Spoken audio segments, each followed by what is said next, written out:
Alright guys, welcome back to Mnesist Memories. So this time I think we found three. So we have the European Civil War in 10 dates, 2040 to 2047. The global production spike.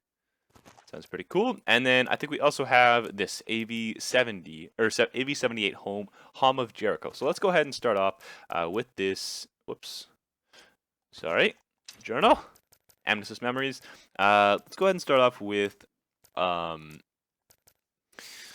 the European Civil War in 10 days. Okay, so here we go. Deep economic, energy, and climate crisis had weakened countries around the global. Oh my god, good start. Globe since the start of the 21st century, triggering protests across the European continent. The despairing population turned to rioting, uprisings, bloody repression, and futile revolutions which tore the region apart during the 8 years of this dark period of war. Late December 2040, the last days of Chisinau, after a week of protests and clashes with the police, riots erupted throughout the Moldavian capital. Fires and looting destroyed the city, and the army split into loyalist and rebel factions. This marked the start of the European Civil War. On March 18th, 2041, the uprising of Berlin. Several dozen people were killed as angry Berliners marched on the Reichstag Palace, strongly opposed to the decision to reform German legislation prohibiting the building of nuclear power stations. The eco-terrorists in the Green War movement responded by planting a bomb in the Reichstag Palace. I think there's also this map here. I don't really know what that means. Okay, March to May 2041, the European Black Spring. After Berlin, riots erupted in many large European cities. Hamburg, Dresden, Bilbao, Grenoble, and Prague proclaimed themselves free communes, and bands of deserters rallied around the insurgents. May 2041, mass exodus. Schengen space was abolished. The North European Community, alliance of Nordic countries, declared its neutrality and closed its borders. June to September 2041, the collapse. Looting by organized gangs spread across two-thirds of Europe. Militia groups formed in urban areas as the last governments lost control of their territories. October 23rd, 2041. Vienna, the martyred city. In response to a call from European leaders, the Russian Federation offered aid to the nations of Western Europe. 3 days later, commandos unleashed a seismic tremor bomb on the city of Vienna. 2042 to 2043, flu pandemic in southern Europe, Bilbao decimated during winter 2043. September 2044, aerial bombardment of Gibraltar by Spanish air forces.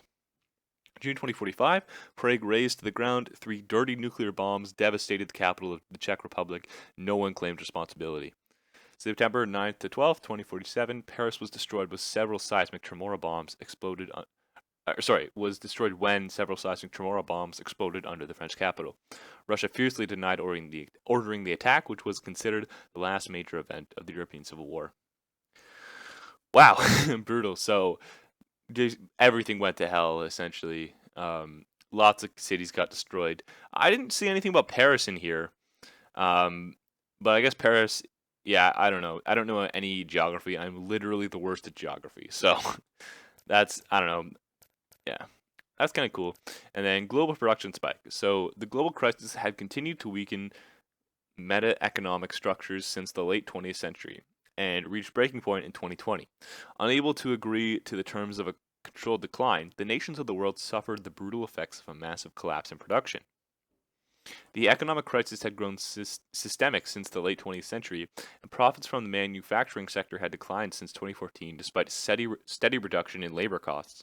As a consequence, over 9/10 of the world's wealth was virtual, mainly comprising financial derivatives. Aggravated by the ecological energy crises, this process continued and broke down completely in 2020 when there was not enough real economy left to sustain a world of wild speculative trading. The downward spiral continued during subsequent years, and never again would the world's industries produce as much wealth or abundance of goods. In his acceptance speech for the Nobel Prize for Economics in 2051, Professor Linus Ackerfeldt from the University of Stockholm was the first to call it, ironically, the global production spike. The term would come to define this pivotal year, which heralded the great catastrophes of the first half of the 21st century. So, that's actually really funny. because Bitcoin is not real economy. So that's actually really funny that they're kind of mentioning this because I'm sure cryptocurrency is going to become more of a thing. So that this might happen,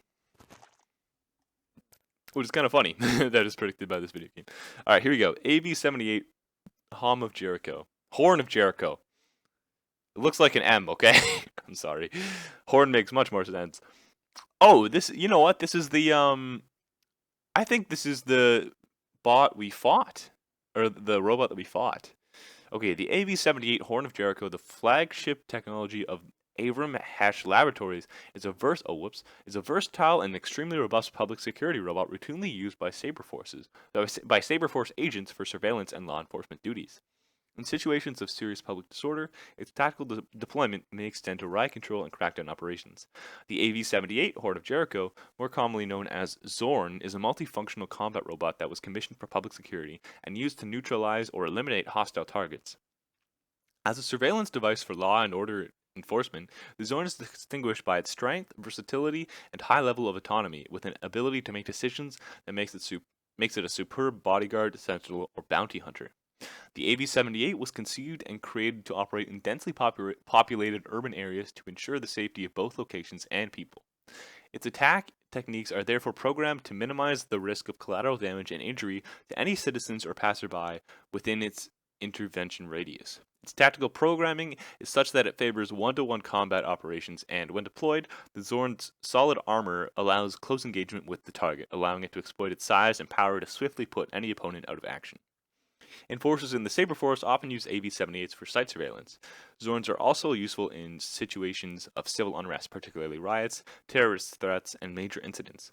Although the AV-78 Horn of Jericho isn't a battlefield robot, it can prove extremely effective when deployed in sufficient numbers against heavily armed enemies, to counter serious threats or to carry out repressive measures deemed too sensitive or dangerous for humans. So we fought one of these, and it sucked. All right, it was terrible. We actually died once, which was I think the first time I've died in combat ever, mainly because we got weakened by all the mines. But I don't. Okay, what I'm wondering is why did this?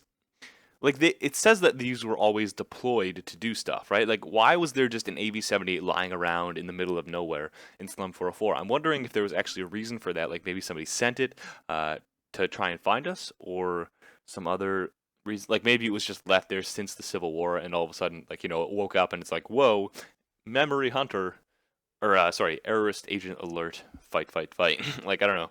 Maybe it was something like that. But I think that's all we got. I think those are all the Mnesist Memories that we found last episode. So thanks for watching, guys. I hope you enjoyed, and I will see you next Tuesday. All right, bye, guys.